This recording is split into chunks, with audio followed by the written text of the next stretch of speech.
May tanong ako sa'yo. Christian ka na pero feeling mo wala pa rin nagbabago sa'yo. Bakit ganun? Now, sanctification ang tawag sa spiritual growth ng Christian.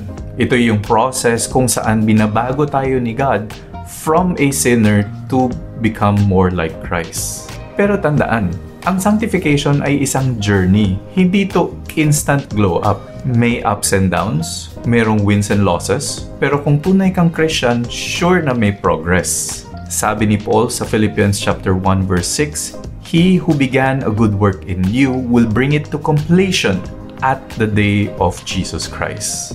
Ang ibig sabihin nito, si God ang nag-umpisa ng pagbabago sa iyo at siya rin ang magtatapos nito sa iyo.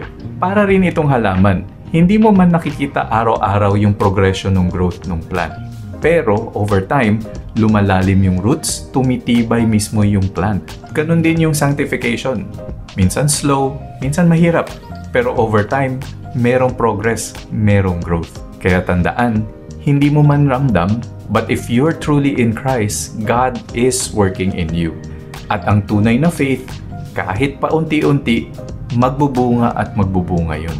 Follow Kape at Confession for more Reformed content.